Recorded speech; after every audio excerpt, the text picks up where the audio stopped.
But the sun's shining. The sun is shining. We've gone live early because we can do whatever we want. Let me press record. Actually. Are we premature? Just about. You can get tablets for that.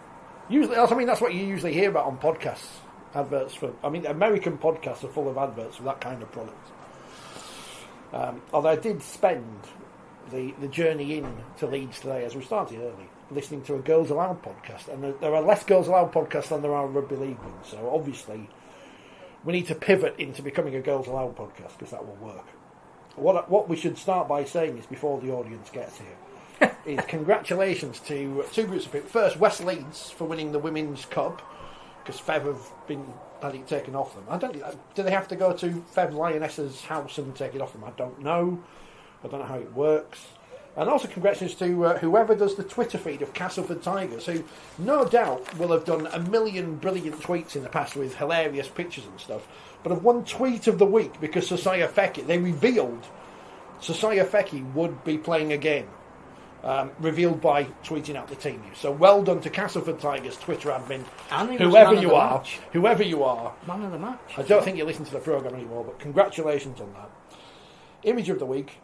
England Euro 2022 hero Georgia Stanley embracing her boyfriend Ollie Hashold-Bolt. The Toulouse Olympique fullback, as the two were interviewed together on Sky Sports. He didn't win though, did he? She did.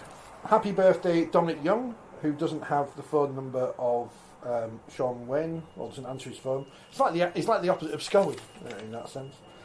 And that's all. And Paul Sykes. Paul Sykes, 500 games. That's some milestone. I think I've seen him at least play two of them. And Harrison Hansen, who this 300 week will tomorrow, get to be the third New Zealander to play 300 games in Super League. But did anyone play because before? Sport only started when Super League. Well, here's the thing I've learned recently, which this has happened, and I'm surprised that the Daily Mail and the Daily Express haven't kicked off about it, because I didn't realise this. But obviously, the world started billions of years ago, and then the year zero and everything after that is like modern history. But it's not called BC anymore; it's called BCE, before Common Era. Just in case you don't follow, him. C. But it still starts at the same time, so it's a bit pointless. I mean, why don't we? It's like, I've always been a fan of perhaps if someone cocked up heritage numbers, you'd have to redo them all because you've missed someone out. But well, actually, you don't, because you can put them in towards the end with a little asterisk saying, because I do know where that has happened, and it will happen with lots of heritage numbers where you find the odd person that might have played a single game, or matches get reclassified as whether they're first class or not, and then that enables them to have a number. Because Wales versus Lebanon might not be It probably won't be if they decide that they're going to use unlimited substitutes. But probably people will still say it's too complicated. Just play by the rules. Phil, what's this book on? Tell people what this book is, because they want to know. Because you've put a book on the table. Published tomorrow. The story of Jake Thackeray, who, if you don't know who he is or who he was, a lot of his oeuvre is on YouTube. He was a wonderful poet, songwriter, who would have been on programmes like That's Life, which you will remember with the great Esther Ranson. Born in Leeds, never had a book written about him, quite a cult but enigmatic figure. Was distrustful of publishing houses, particularly the ones in London, for either his music, didn't want to do a book, but his estate decided that a publishing house in his native city of Leeds, who were independent, might be okay, trusted us with it, and it's had a fantastic review in The Guardian today, and there is a lot of interest. The biggest devotee of his work is John Richardson, who, if you start watching some of Jake Thackeray stuff, you'll realise where John Richardson gets his style from. Richard Stilgoe, who you will have remember, he's endorsed it, as has Neil Gaiman, the science fiction writer. The way he performed made him quite unique, and now his story it's quite a sad story as well. Doesn't end well for him. No. But it's 20 years since he died, and it's fantastic to be able to bring a devoted and a new audience to his work. Officially launched at the Wardrobe in Leeds on the 24th of August. All welcome. Although Leeds are playing Huddersfield now that night. Yeah, but that'll be rubbish.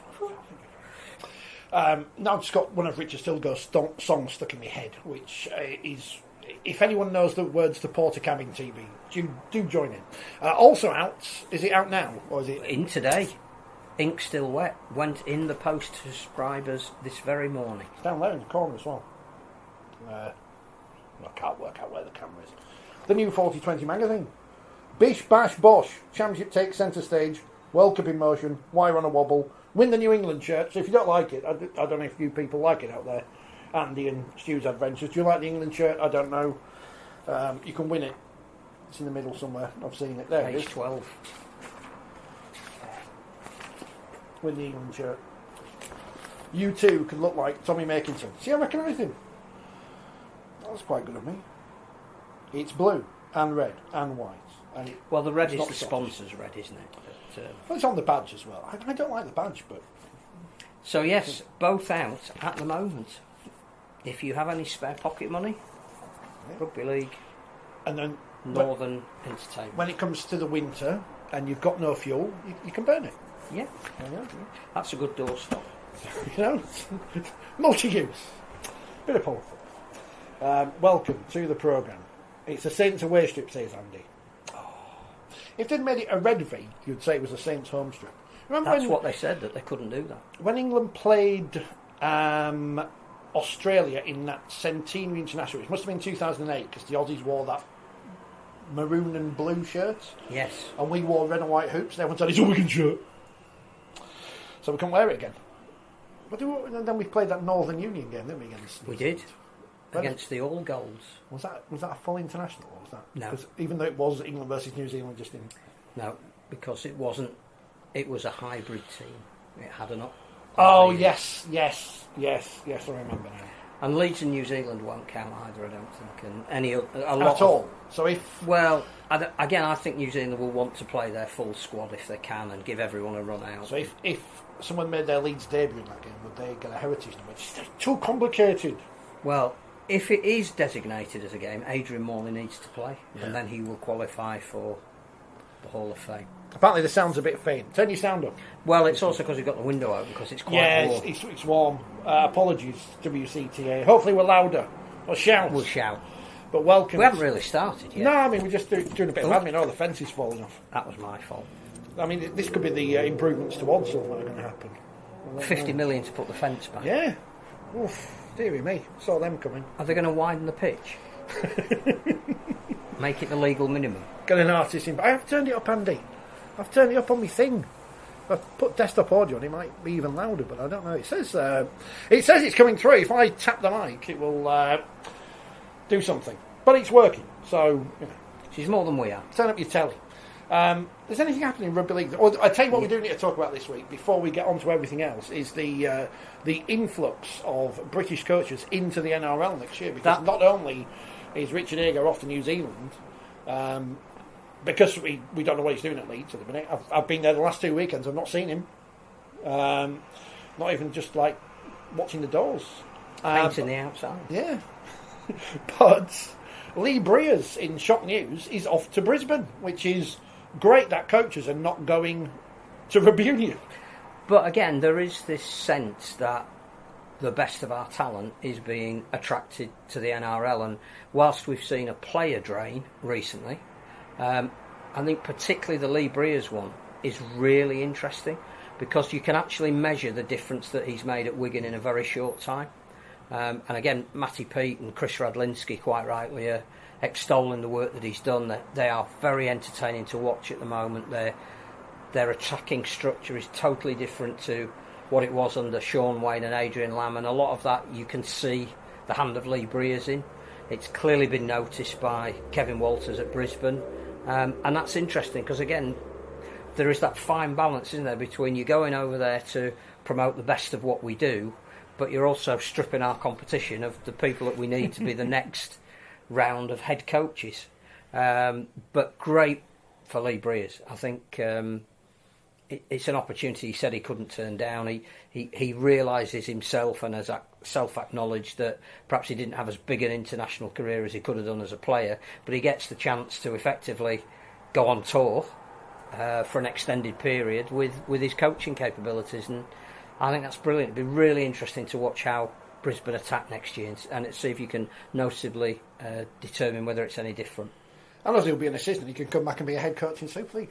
I think he could be the next coach of Huddersfield or St Helens or something. Yes, his stock will rise, undoubtedly. Which is good news. Because we don't want to lose people. Because obviously Andy Fowler's now the greatest coach in the history of rugby football, as we know, because Ireland beat the All Blacks the other week. Although they're rubbish apparently now. And obviously he's too Wigan to be involved in the English Rugby Football Union because it's all public school boards, as Eddie Jones has said. And got told off for it, like Will Carling did that time. Yes. They don't like the truth. Taken around the back and excommunicated. When's Eddie Jones going to be joining South Sydney or whatever? He's already put feelers out, hasn't he, saying that's the job I really want. Absolutely hilarious. Absolutely hilarious. But enough of that nonsense. But no, Lou Breeze is a bigger story than I think it's probably had airtime for, and it's a fantastic opportunity for him, and I'm really pleased. I just wouldn't like to think that the player drain will be followed by the coaching drain. And he's happy he's left Wigan because he's a Warrington fan. Ah, right. Andy, you must be so excited about the game coming up, the big match. Where's Danny Orr going? But why? Where's he going? Well, he's leaving Salford. Does that mean that he's going to go to Wigan, where he used to play, to fill in for Lee Breeze?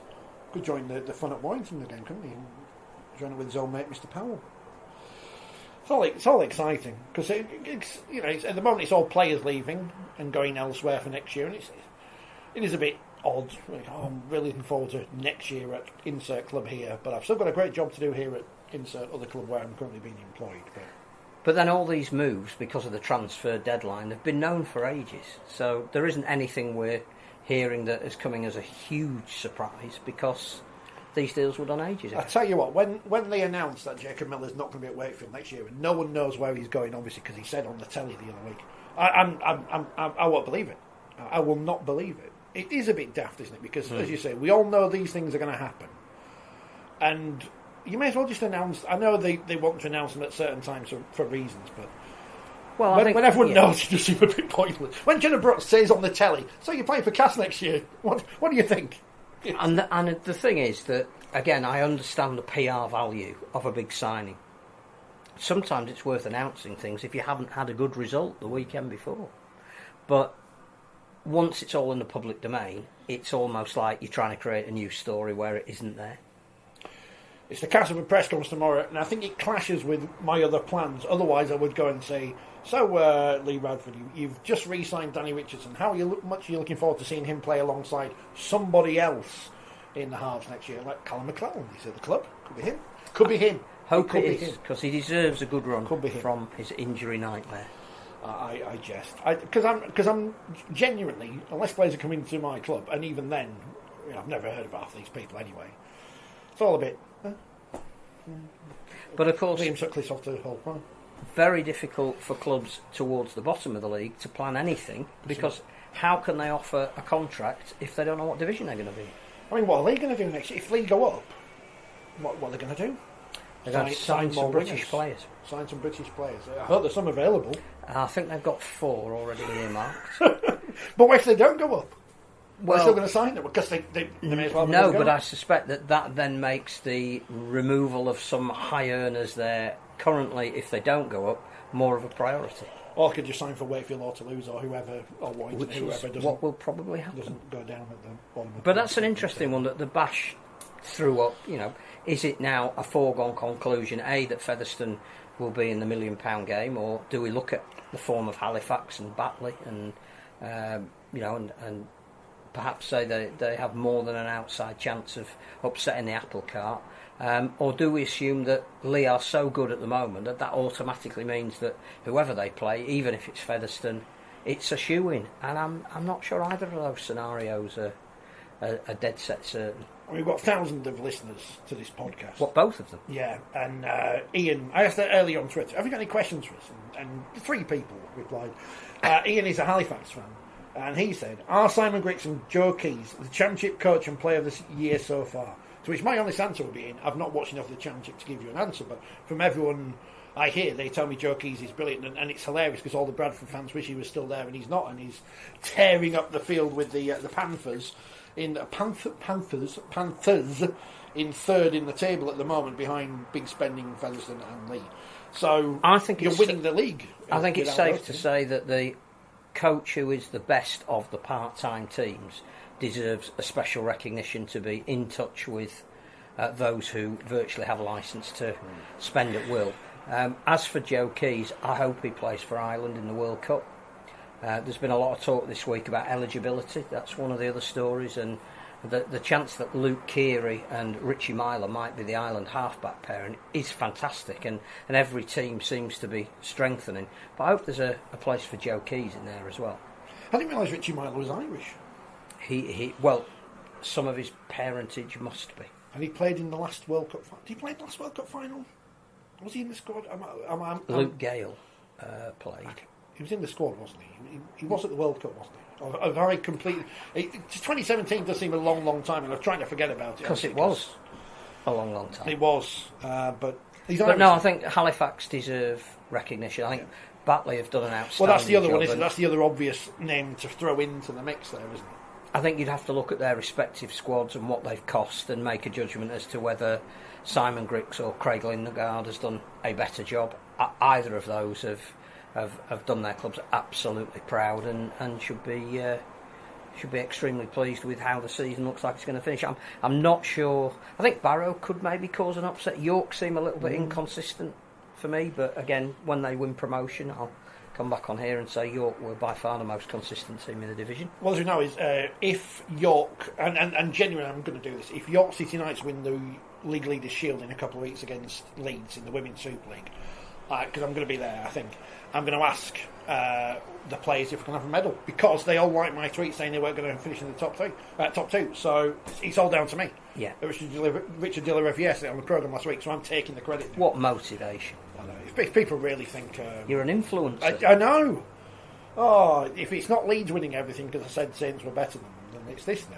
And Danica said it on the programme, so it must be true. So yeah, big there's your transfer answer. in Women's Rugby League. Oh, what's that one? Caroline Colley going from Bedford, who are in the playoffs. Yes, to Huddersfield, who won't be in the playoffs. I'm playing the... Well, that is the big run-in now in the women's season. I know we're jumping all over the place, but that's what we do. It's just good to be together. It's no structure, no vision, no awareness. We sound like IMG. No structure. No structure. It just happens. Where am I finding it? Apparently, it's West Leeds. What's West Leeds like? Is it nice? Because obviously I know North Leeds is a desolate wasteland and the South Leeds Well, I is the suspect best if you ask Liz Truss, who will have intimate knowledge of West Leeds as she does of North Leeds.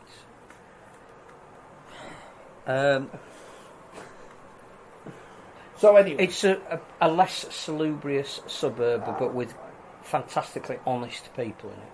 Where's Queens? It's part of Leeds' Queens. Queens don't exist anymore. You don't fancy that. So the Betfred Women's Super League Group 1 table. Snappy title. Leeds are top. York are second. Saints are third. Wigan are fourth. Basically, the race is to finish first. Not because you get a shield or a medal, but because you get the quote-unquote easier semi-final. And St Helens have got a game in hand? Yes. And well, everyone does apart from Leeds and Huddersfield now. Yeah, I'm saying York have got a game in hand. Huddersfield play Saints this week, so that'll be Huddersfield's season finished. York play Wigan, and then it's... Which could be a dress rehearsal? Yeah. For the playoffs? And then it's Leeds versus York, and I'm guessing Saints versus Wigan is the final game, because I don't know. But, so yeah. Laurent Beville scored her Wigan, first try in Women's Super League for Wigan. You can read about her in there. In the magazine, yeah. And perhaps potential plans for next year, which are very interesting.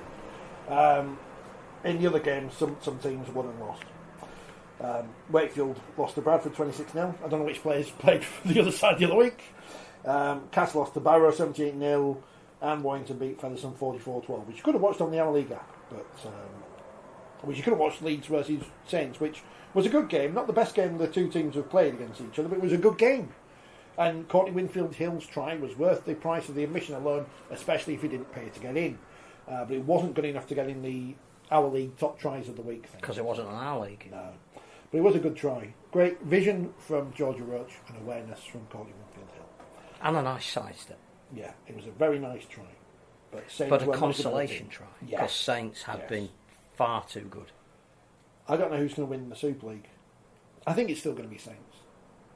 But they seem to have got their confidence back because they've beaten York and Leeds in consecutive weeks. That's what he said. The coach after the game, I can't remember what he said now. People have been writing him off. That was it. Was that you? I don't know. I don't think I wrote Saints off. I think I'm just anti-York, aren't I? So it's all right.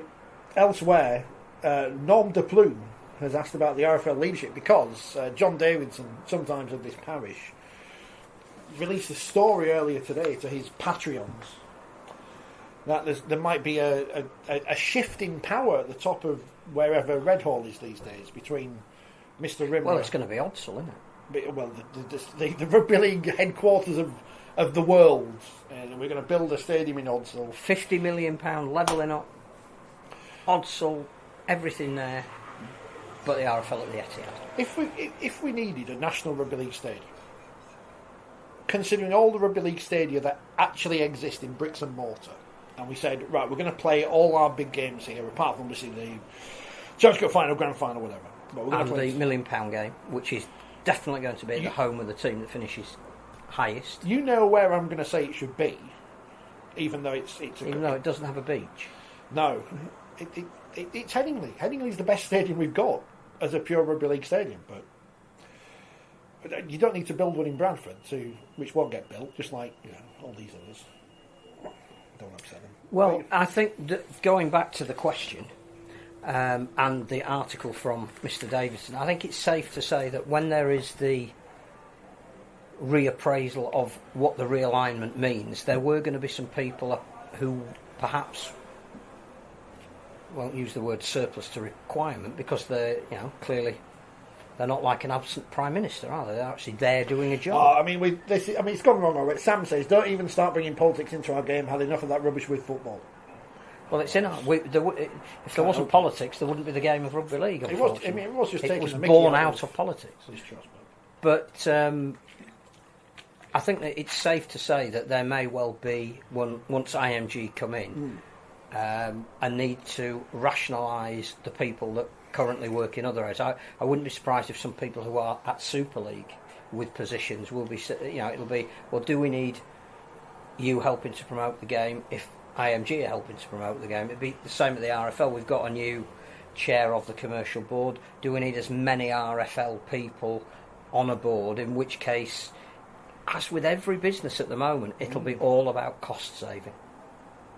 And it could well be that somebody senior at the RFL, when the rationalisation is finally, it's all agreed, but I'm not sure the final details of who's going to be sitting where have all been sorted out. There's 4 non-executive directors still to sit on this commercial board. I think they may well turn around and say, as a cost-saving exercise, we can relinquish a couple of people from their roles because they're being duplicated. Are they going to build that museum at Bradford as well? In the brand new National Rugby League Stadium? Well, it would make sense if there ever was going to be a national stadium to have a national... Twickenham is the classic example, isn't it? It's not the most accessible place to get to in London, but because it is the national stadium of rugby union, the museum is at Twickenham, so it should be part of a bid. Could be. Carson says, did I miss the important sarcastic remarks? No, they're throughout. They're constant. They don't end. Andy, the Warrington fan. Oh no, right, Kevin first, because it's a conversation. I mean, you can read it on YouTube yourself, but if you're not watching it live, you listen to the podcast, then you won't know this is going on. Kevin says, Andy, you not trust Lee Breers, then he's done a great job for Wigan. You can't deny that, mate. Andy says, his snap was all over Wigan's attack. I've never seen Wigan play that way before. Best attacking rugby I've seen there since the late 80s. I mean, that is praise. That is high praise. Yeah, absolutely. No, I think Wigan have been a joy to watch this year, and that's a phrase you didn't think you'd hear yourself saying. No. As have Salford.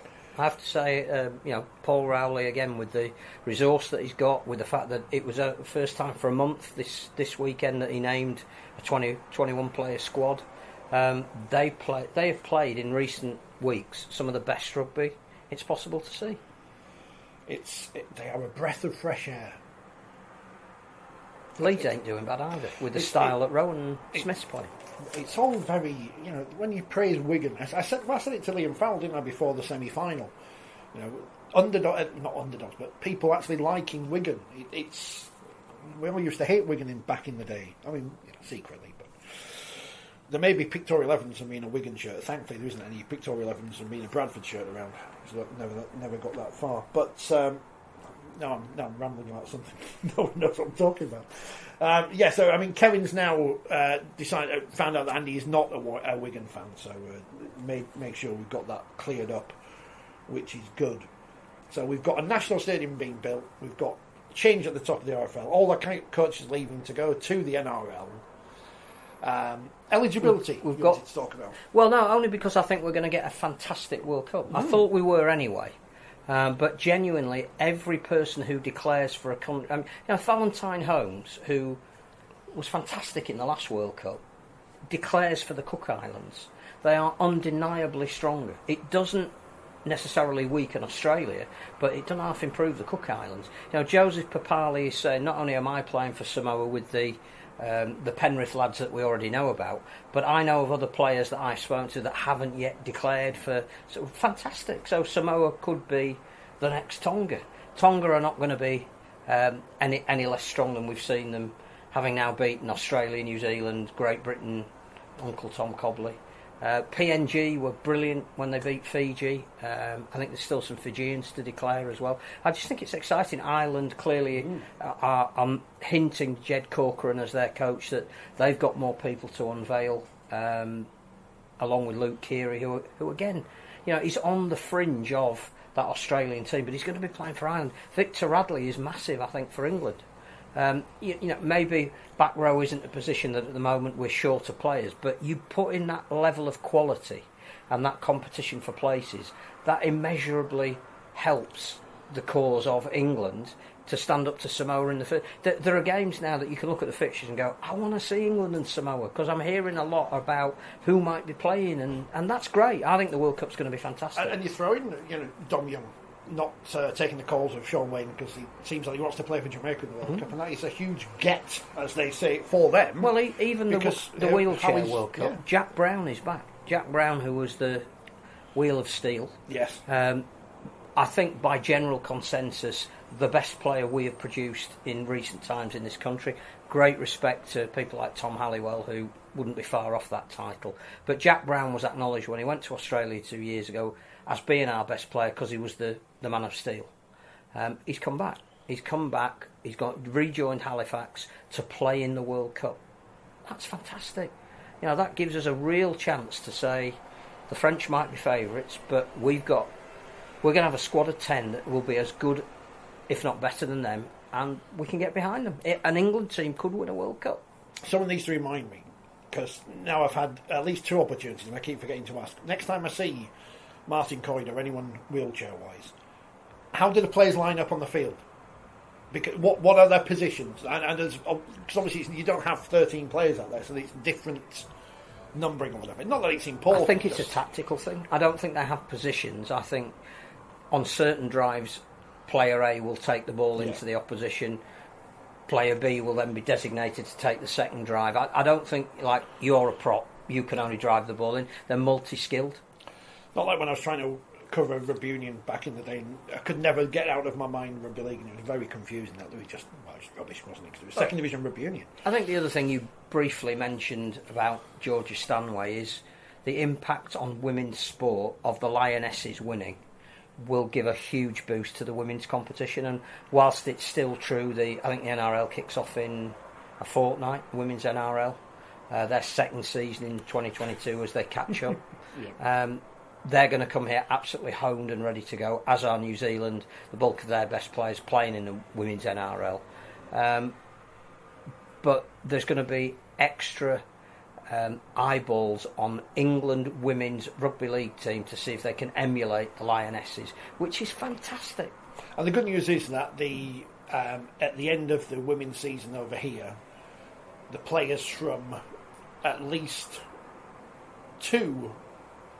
No, all three clubs. Let's not pretend that anyone else isn't going to get to the final in the Saints, Leeds or York. But because they've got Leeds, York, the final week of the regular season, then two of those three will meet in the second round, or in the first round of the playoffs, and then in the grand final. 3 big, intense weeks for at least, hopefully, one or two of those sides. So, exciting. No, it's brilliant. I think the eligibility Still, I think we're going to win the World Cup, but it doesn't matter because at least we'll be. No, but I think eligibility is something to keep your eye on because each nation is going to have access to players that is going to elevate the overall standard of the competition. There'll be more games across all 3 variants, 4 if you include the PDRL, where we don't know the results in advance. We can't predict even necessarily who is going to be a quarter finalist. Because, you're looking at Ireland now and thinking, well, New Zealand probably should win the group that they're in. But, Ireland, Lebanon, Jamaica, if they're all going to be declaring top-line players, they're games you're going to go and want to see. And now we're getting the pre-tournament warm-up matches announced. Wales versus Lebanon in Swinton. Back to the great days of Station Road as a test match venue. Although it's in Sale. Yeah, I know that. If Martin Kellner's listening, Station Road. Was it Wales Island Wheelchair playing in Halifax? In Halifax. There is England Fiji obviously at Salford. Ireland Women and the Canadian Ravens in Orrell. Which I do think as you should probably play that at a. I don't want to say proper ground because that sounds disrespectful to Orrell, but I hope people know what I mean. There are other fixtures that may not have been announced yet, but expect Scotland to be playing and certainly expect Greece to be playing in warm-up matches. Greece is indeed the word. And that is another good news story from late last week. They're a sport now, they're actually recognised. Yes, considering everything they've been through, clandestine games and trying to put various authorities and policemen off the scent of where they may or may not be playing and kicking off at midnight and not turning the floodlights on until 2 minutes before. All of that now has gone. Not only have they been recognised and come away from modern pentathlon, which for some reason was in charge of, well, we know the reason, a nefarious person. But they are acknowledged in their own right, and the good thing is they can apply for the kind of funding that other nations get for a recognised sport. They're allowed to go into schools. They can set up women's rugby league in the open, and I think one of the first games that they're going to be playing is a women's international in Greece. Fantastic, brilliant news. Modern pentathlon, which must be the most is that an oxymoron? It's not modern at all. It's just involving like shooting and horses and stuff. Jousting. Yeah, I think it's been overtaken by triathlon, really, hasn't it, as a thing? But it still gets in the Olympics, and because we generally win a medal in it, it still gets on the BBC. Can the International Rugby League not try to get a Sevens Rugby League tournament in the 2024 Commonwealth Games, asks Andy, even if it's just an exhibition? Kevin then immediately says Rugby League 9 for the Commonwealth Games. It's in there. Latest update. I don't think the Commonwealth Games is going to happen, but they are the next one is in 2026 in the state of Victoria. I think Ballarat is going to be where it's centred, but Melbourne is having some of the events, and I think there are talks, but Rugby Union Sevens is so sadly well established that Nines probably won't. Troy Grant is set on Rugby League Nines being part of the Brisbane Olympics in 2032. He's getting his Excel spreadsheet out and getting it sorted. But he thinks because that is a Rugby League city of note, that either as a demonstration event or depending on... The trouble is, you only get the ability to put your sport in the main games depending on the number of nations that play it. And we haven't reached that global threshold yet. I'm always surprised that darts and snooker isn't in. They're popular in the Commonwealth. If cricket's in, and bowls is in there. Well, I think Vanuatu won the bronze in the beach volleyball, and I watched their semi-final against Australia because there was nothing else on TV, and it was obviously the last thing that the games won that. Come on, Vanuatu! Come on, they're a rugby league nation. Question then. Yeah. Talking of the Commonwealth Games, Did you watch basketball 3x3? No. Well, I saw it, but I saw your tweet about it. I think it's a kind of. Basketball just. I don't know. It just doesn't.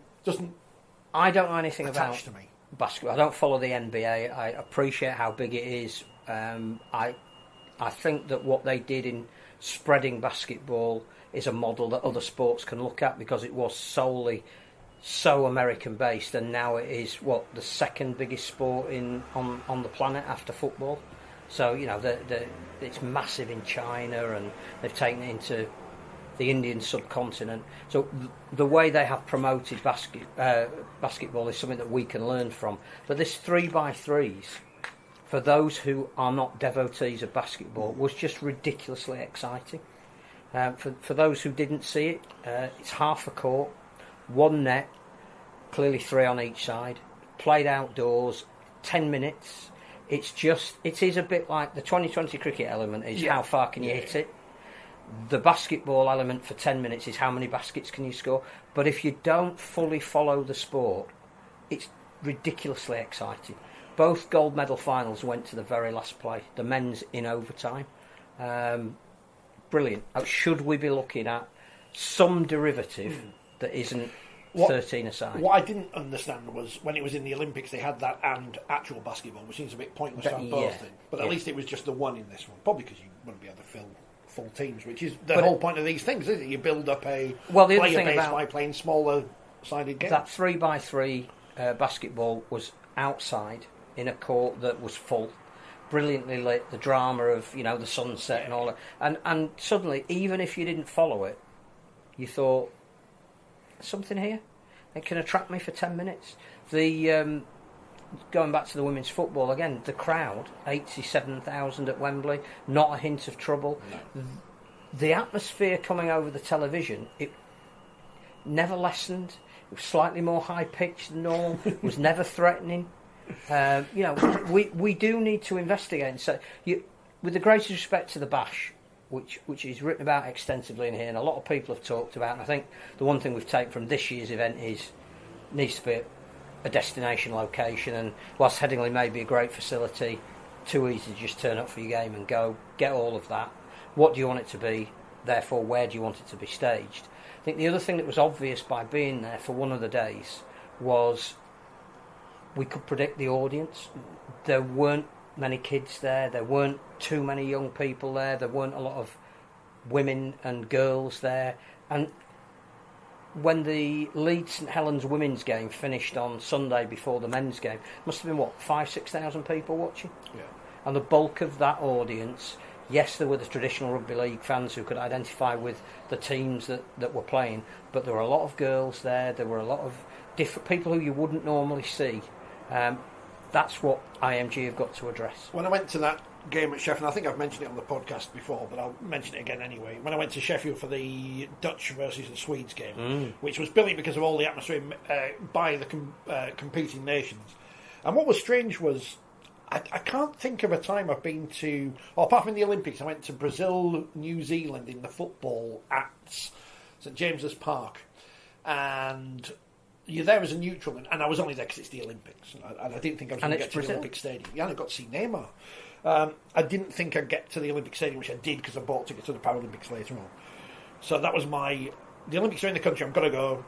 And it was a great atmosphere, blah, blah, blah, blah, blah, whatever. This was a completely different atmosphere because, it's the highest, apart from the World Cup, obviously the highest level of the sport.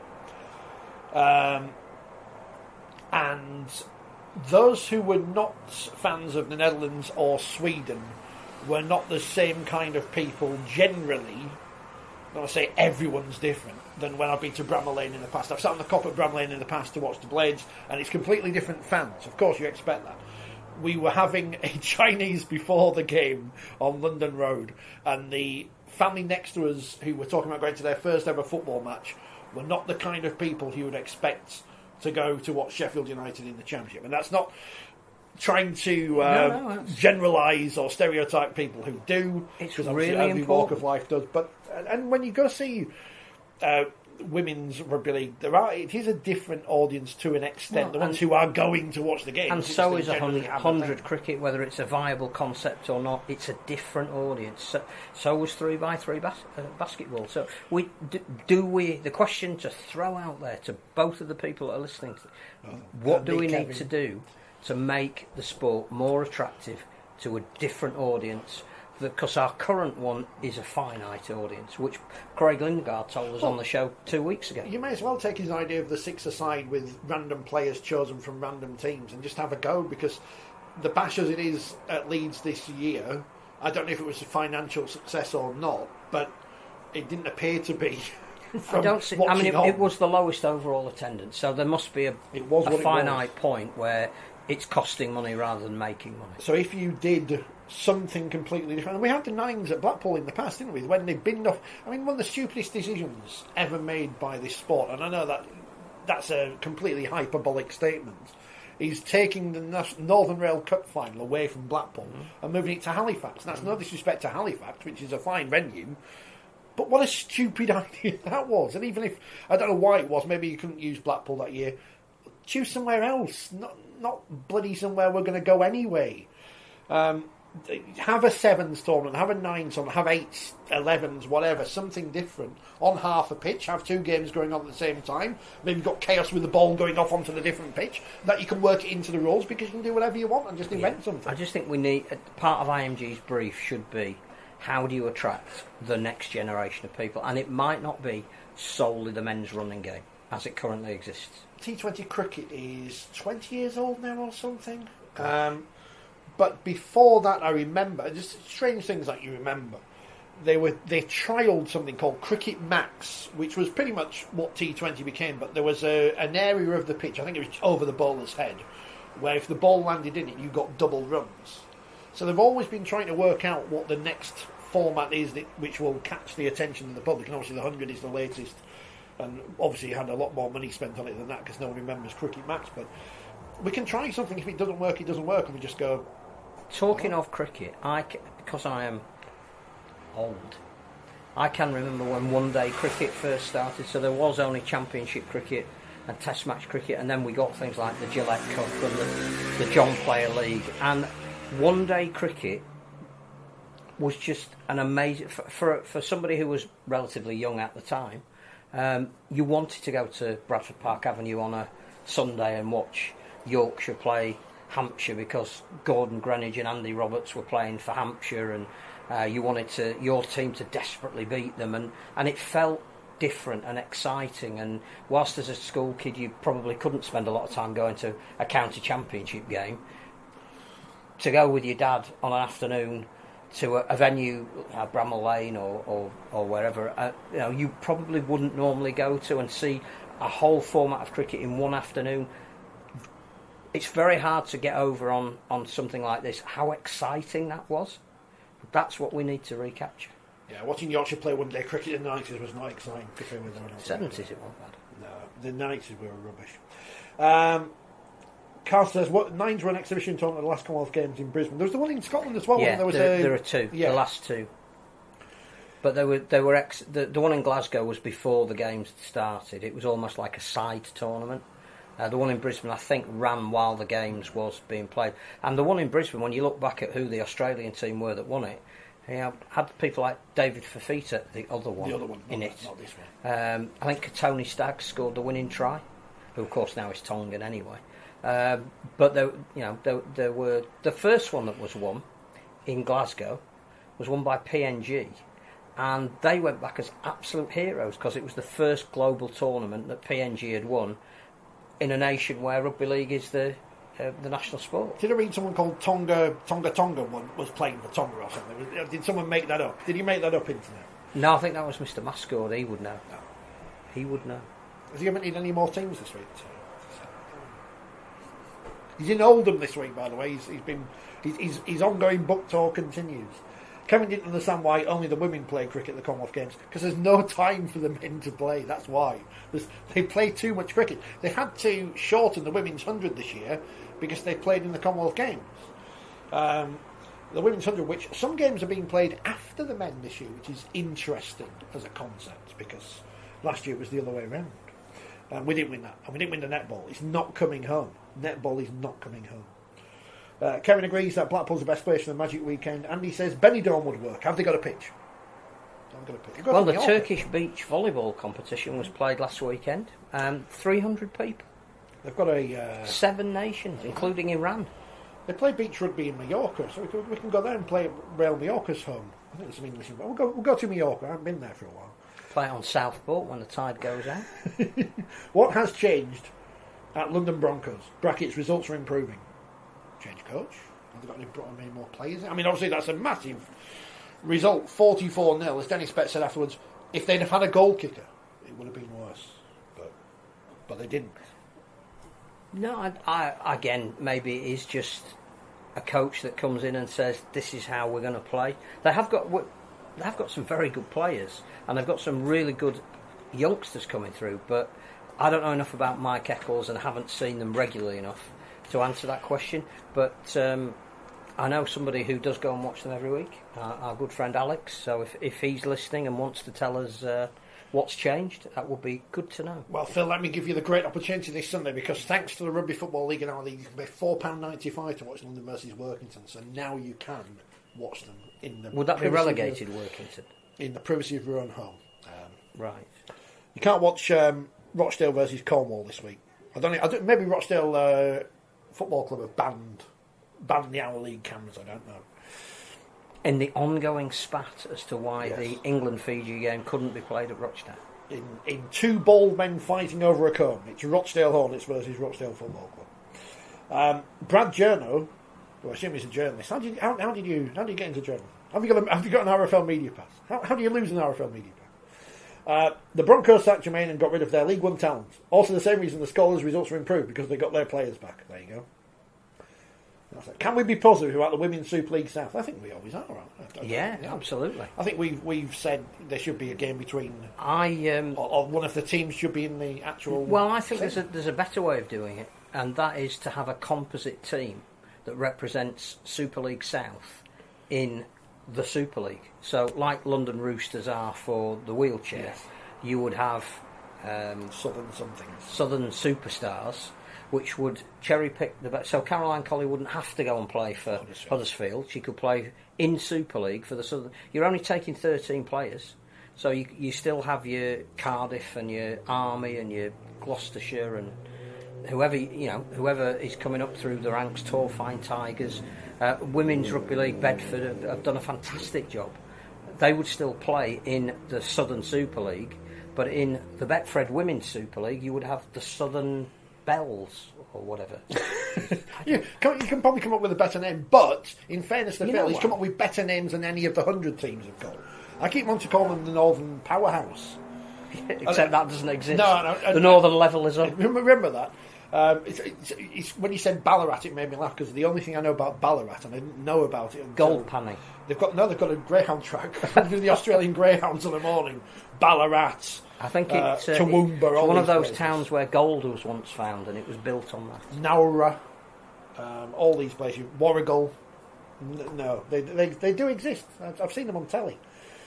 Albion Park. But I think that would be a way to integrate the best of what is starting to happen in the south in what is already existing in the north. I'd be a big advocate of that, and I think again it would be a great experience for the Women's Super League teams to at least once get on a bus and have a trip away. I mean, I'm going to ask this question now. And again, this is me asking a question hypothetically. I think I already know the answer. But if they're showing London Workington on Sunday, and as mentioned by Brad, London are playing Bedford in the Women's Super League afterwards, are they going to show that on our league if they're doing the other game? I hope so, because that's semi-final, so that will be a great game. I mean, again, it's one of these if the questions camera's in position and a commentator's already there, that could be why it's behind it. Although $4.95, I think you're asking a lot for. We haven't worked out. Most of the people that would be interested in London and Workington would be at that game. If the reasoning that they showed Warrington Featherstone on Sunday in the Women's Super League 2 was because they were going to show the PDRL game afterwards, which I can understand the cost reasons for, and that's why they didn't show Leeds versus Saints, which I swear I saw tweets earlier in the week saying was going to be on our league. I saw. It was. No, it was. But I know the person that was earmarked to commentate for it. But on Saturday they should, at the same time, 2 sets of community finals at the same time. But I think this is something IMG will be taking over with their 7 league arm, their digital arm. Oh, Brad says it's going to be on our league. He thinks it's on our league. It'd be great. If it's not Brad, we won't blame you. Don't. No, it'd be great if it was. Yeah. It'd be great. Is there any other news? I know this is the bit where I say, is there any other news? And something will have happened that I don't know what's happened. But... There's been a lot of consternation about the disciplinary process. Not again. Which... it's Aidan Caesar, isn't it? It's because I think... You buy the frivolous appeal T-shirts I've designed, by the way. Forget the... I mean, every club seems to have a gripe at the moment with the disciplinary process. Been thinking about it also undermines the referee. So if you take the game that we were at on Sunday afternoon, yes, there are 3 players that have been banned out of that game for incidents that were not picked up at the time. I think that undermines the referee because at least 2, possibly all 3 of those incidents were seen at normal time by the referee and their touch judges and adjudicated on. So I'm now rapidly coming to the conclusion that for every game, the disciplinary process of match review should only be for incidents that the referee couldn't have seen.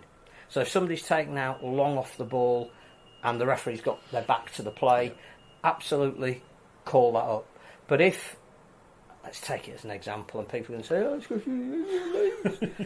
If Aidan Caesar has tripped somebody off the back of a scrum and Ben Thaler is stood next to Aidan Caesar when he does that, and deems that it was non-intentional and not a penalty, and gives in fact a knock-on against the person who was tripped, I think it undermines Ben Thaler as a referee for the disciplinary to effectively overrule that. But that's just my opinion. I genuinely didn't see it, but I was... Well, most people on the ground didn't see it. Paul Rowley did. Yeah, he did. And brought it up in the press conference, which he's perfectly at liberty to do. But I just think we're going to the point now where...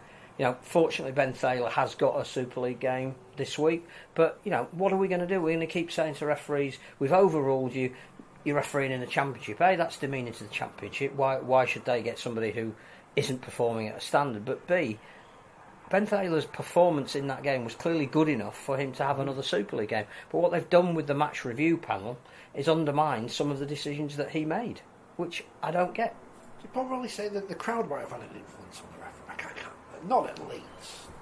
No, never happened. Not at Leeds. The South Stand? Not never. At Leeds. But I think we do need to be a lot more discriminate in what the match review panel can look for, and that if clearly a referee has made a conscious decision in the full knowledge of the facts and been on top of the incident when it happened, I am now of an opinion that that shouldn't be reviewed.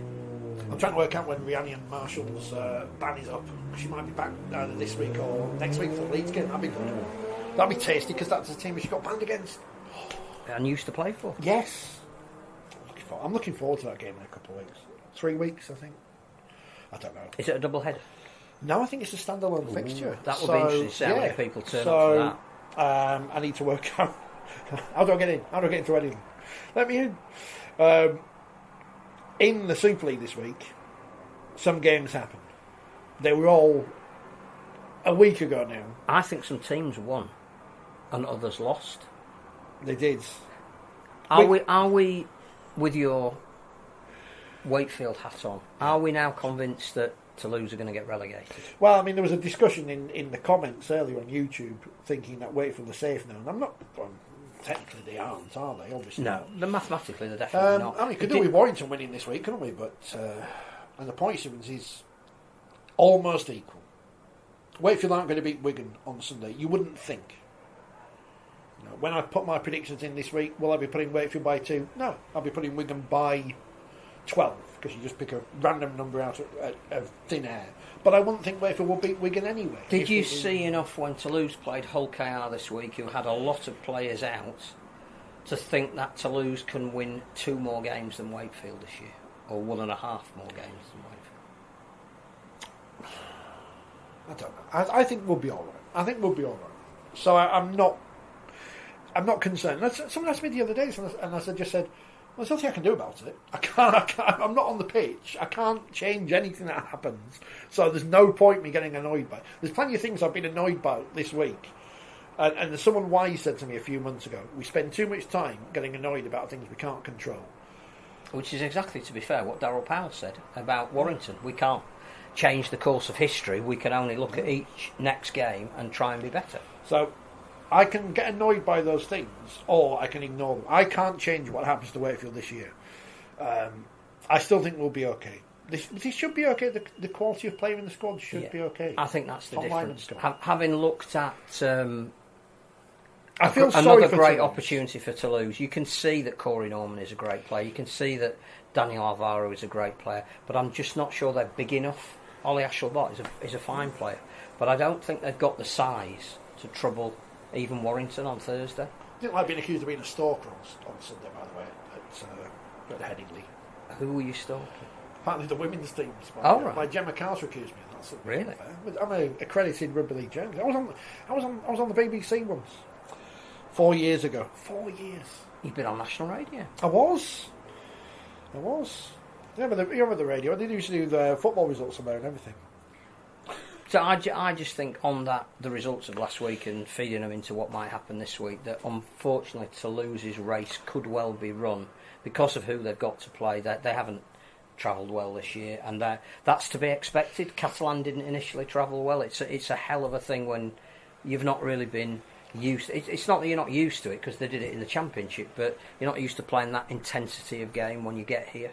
So clearly that's been an issue for them. I just think they've had 3 opportunities at home to Salford, an out of sorts Hull, and then away a injury-ridden Hull KR, where they had to get something to give you the hope that they're going to win at least 2 games to get themselves out.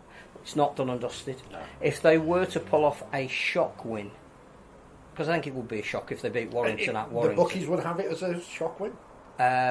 That would throw a cat very much into a bunch of pigeons. A shat. But I don't think it's going to happen. It reminds me of 2019 when all the neutral people wanted London to stay up, and we could have got rid of Wakefield, Hull KR or Huddersfield, and as it turned out, no, we got rid of London. And it's going to be the same And London again. so very nearly did themselves proud, but at the end of it, the element they were lacking was the fact that they just didn't have enough quality players to get them over the line. Christian Wolf says we play too many games, and I think some players have said it as well. I think Sam Tompkins said it. 1,000,000% right. Unfortunately for Christian Wolf and Sam Tompkins is if they play less games, then the people who employ them are going to want to pay them less money. Well, which shouldn't necessarily be the case. Gary Hetherington said that, didn't he? I mean, again, if you market the games to the point where you get more people in because there's a scarcity value, you can play less games. But it's hard to say that before you try it. And Leeds have announced a £2 million loss for last year. That's a lot of beans. Hull, another £1 million loss on the back of last year's £1 million loss. The figures that will come in will not look healthy because we are coming out of a situation where people couldn't use their grounds. It's going to take some time to filter sufficient money, and you can see why club chairmen would want to play more and more games to keep their cash flow going. But it is self-defeating. To have a double round at the end of August is ludicrous. Especially because they moved all the games. Wednesday night, was it Leeds on a Wednesday? Huddersfield. Yeah, which will help Leeds flying out to Catalan for the 3rd time to France in 7 weeks, which if the playoffs finish in a certain way, 2 weeks after that, they'll be going out to France again for the 4th time. Which is ridiculous for players, fans, even broadcasters in some respects. It's been another strange season. It's the interesting thing is everybody is saying, particularly our primary broadcaster, it's been really exciting because we don't know who's going to win the League Leaders' Shield. We don't know who's going to finish in the top 6 and the order they're going to finish in. We don't know who's going to get relegated, and we're only 5 weeks out from the end of the season. And that is every minute mattering, which is what we tried to get when we came up with a slogan. And in some respects, that end justifies the means. Where it doesn't is, what are we actually watching with terms of every team has not named 21 men at least once this year. some of the games are tough to watch. You know, Catalan getting their win at Wakefield on Sunday. You know, Steve McNamara saying, in terms of bravery, that's one of the best wins he's ever been involved with, because they could barely stick a team out on the field. You know, all of that is fine and it's a story, but I'm not sure it's showing us in our best light. Reserves are obviously working well then, aren't they? If they're really well. If teams can't name squads, top teams can't name 21-man squads. It's going really well. And he says, didn't London get relegated with about 20 points? They did. They won 10 games. 19, I think. 19. And, oh no, it might have been 20. Yeah. Sid will point out 2 of them was against Saints because they played the reserves before reserves existed. Sid was not happy, by the way.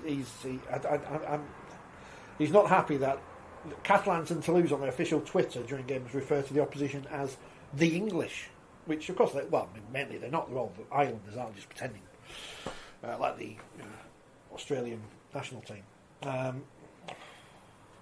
I was at CAS, in 2000 and something. When did Catalans come into Super League? 2006. So it would have been the year before or before that when they were pre-Catalans, UTC, and they played Castleford in the Challenge Cup. And when they came out onto the field, they played the Frog Chorus on the PA. So it's probably the French getting the run back. We'll grasp some in those less politically correct times of the early 2000s. I remember I interviewed Graham Stedman after that, which would definitely tell you when he was, because he was coaching Castleford at the time. Outside of, nothing much happened in Super League, did it? Everything that happened that you'd expect. Saints won, but again, are going through a period of not being convincing yet, which is good because it means that the impregnability that was around them, there's now a vulnerability, which, unless you're a Saints fan, is what we all wanted. All lost, having been 10-0 up. They're a strange club. And they play St Helens. They do. So you'd expect that one to be a big win for Saints. Well, I'm not sure. Who knows? Phil says City's never happy. He's not. That's an Everton fan for you, isn't it? It'll be money about VAR in a minute anyway. He is funny though. He's funny. York won at Dewsbury.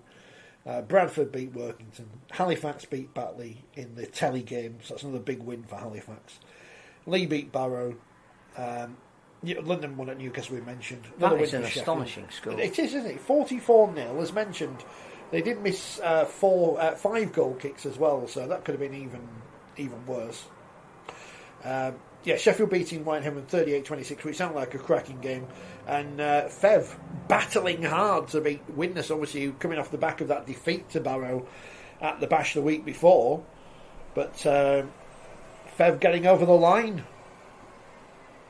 It's all exciting. This week's Telly game, York versus Bradford in the Championship. Have you seen that before in the Championship? Or is that my imagination? Yeah, I think we have. Fev are at home to Batley Dewsbury. Barrow is the game of the round, I think. Yeah, Fev at home to Dewsbury. Lee at Newcastle. So again, you'd expect them to be a couple of big results from both of them. I know Fev obviously struggled in recent weeks, but Dewsbury, it looks like they are going to be heading into whatever League One is next year. And of course, we almost put the mockers on Keighley by saying they were going up last week, and they nearly didn't win.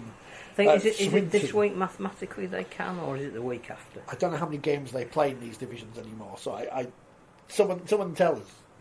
but they're 4 points ahead of North Wales with a game in hand. So I think if they win this week, they're virtually there, but they're not going to be caught. A lot of people. North Wales, whose coach Anthony Murray is leaving, even though they're second in the division and they're going to be most likely favourites in the playoff part, standing down at the end of the season.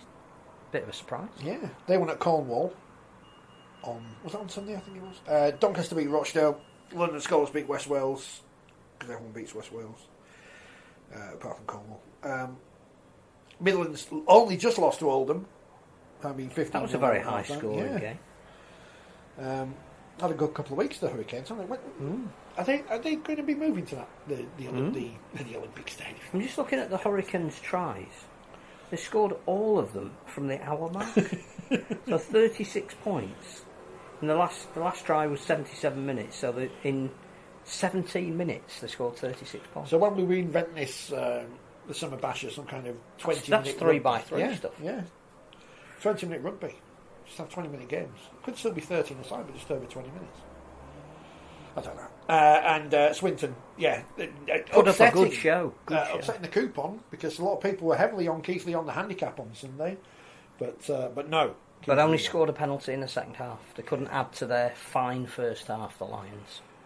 Cohen says, exciting times for Leigh as long as they don't blow it like Toronto did against London. Well, it's all down to that one game, isn't it? And it's all down to who is fit on the day as well, because whilst everybody's fit, playing well, yes, they are justifiable favourites.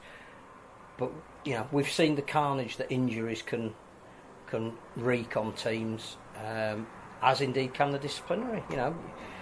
You're in a semi-final where you get 3 players sent off, it changes. Logic says, having seen Leigh at the Bash, all the components you need to win that division are in place. But it ain't over yet. Mr. McDermott said in the press conference afterwards, we can beat Leigh. There you go.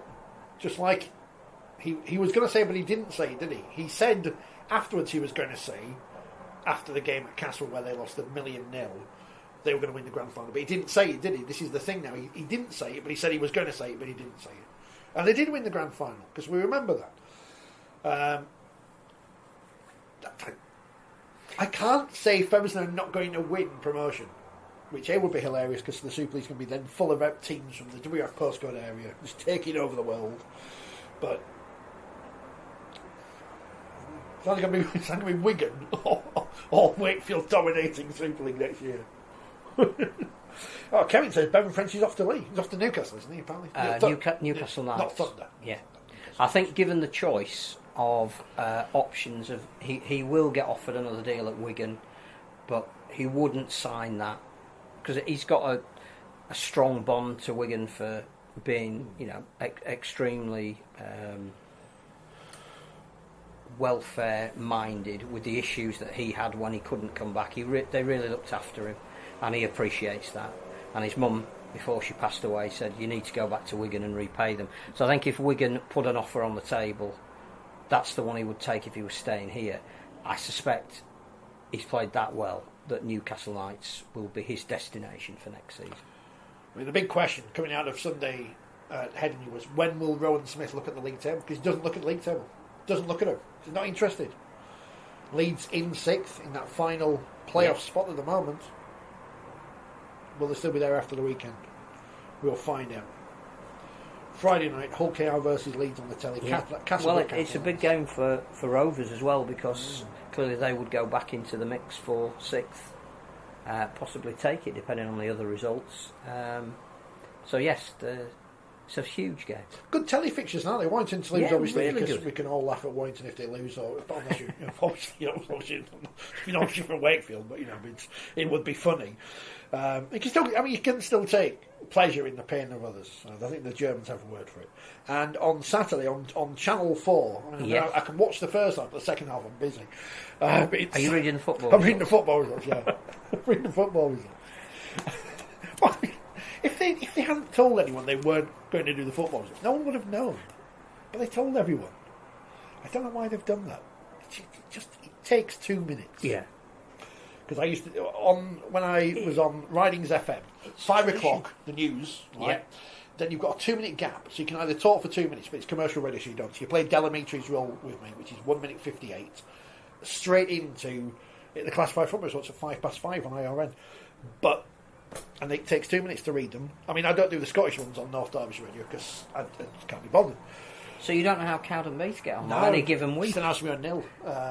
I'm still watching, see what Dumbarton are doing because they've started the season well in League 2. Come on, Sons. Is it Cowdenbeath who have dropped out of the league? I think they did, yeah. So then they didn't even make it to the classified football. No, not on it anymore.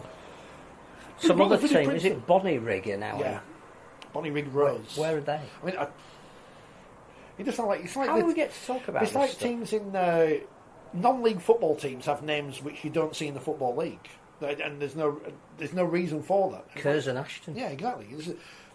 Stockport County had to come back into the football league because they've got a football name. Harrogate Town are allowed in because they've got a football name, but Warby Tide or Curzon Ashton or Atherton Collieries, you can't have them in the football league. You can't have that. Stocksbridge United. Stocksbridge Park Steels, yeah. Do they have, Carson, do you have the classified football results auf Deutsch? Do they have them in Germany or Switzerland or wherever? Because obviously this and the shipping forecast, it's the erosion of British values. I mean, I'm hoping, this obviously, it's the football results. They don't do the classified rugby league results, do they? They don't do them. Mainly because all the games kick off at different times. Should play on Saturday afternoons like the olden days. When we used to have the rugby results, they used to put them on before, and then like Des would have to read out nonsense in the Courage Championship because it's the BBC. They don't like rugby league. They do like rugby league. Don't start that. They've got a whole World Cup. I've praised rugby league. I've praised the BBC's coverage of rugby league in the column I've written part of in this month's Forty20 magazine. Yeah, I mean, it's in your name. You've written it all. I've written it all. I've written all these words. It's not quite in the order that you submitted them. All of them. The most important words are mine. The best words are not mine, but they are in the magazine, which is coming out It's out now. It's there. Look, because there's nothing else going on. I don't think. Make sure you download our podcast because we want to go back above the Rugby League World Cup one. And James Graham, he's got a podcast as well. Keegan Hurst's got a podcast. Has he? Yeah. He's not playing for Batley though because they signed him too late. Well, he is, but next year. Yeah. I did enjoy the line which it says, it's in the paper, he's come out of retirement and play for Batley Bowlers getting a bid to boost LGBT representation in Rugby League, which there's plenty of in Rugby League, just not in men's Rugby League. Read. And the T is the interesting one there, isn't it? But there you go. Well, read Craig Lingard's column, and he doesn't say that. That isn't the reason he's come back. Is that all just spin and spin? Pure coincidence, I think, is the phrase that Mr. Lingard uses. So they won't be wearing a rainbow kit next year, apparently. They only show the Swiss results on Swiss TV. They don't like foreigners. Other than those that put lots of money in their bank but don't want everybody to tell about it. I mean, if they did the Swiss football results on Grandstand, you'd be slightly concerned. Bring back the video printer noise. Even if is there a Division 4 in Switzerland? There must be. Kevin's concerned that they're getting rid of the football results but keeping the Archers. I think the Archers are probably more popular. I don't know. But they don't do classifieds on Radio 4, do they? Why not have the football results on the Archers? On the Archers, with Eddie Grundy and all the other people. There you go. Dave Archer, probably an Archer. Jeffrey Archer. Peach Archers. Oh, that's nice. If you know any of the Archers, no, we're done. Don't look at the league tables. Don't listen to the football results. Don't listen to any other podcasts. There's not enough time to listen to all these podcasts. Just listen to ours. But we were back together. We are. And even if you just download the podcast, don't listen to it, delete it, counts as a number. We'll be back. I don't know when we'll be back next week because I don't know what's going on. Because I genuinely don't know what I'm doing next week. But there will be a Same programme. as every week. Yeah, I know. There will be a programme.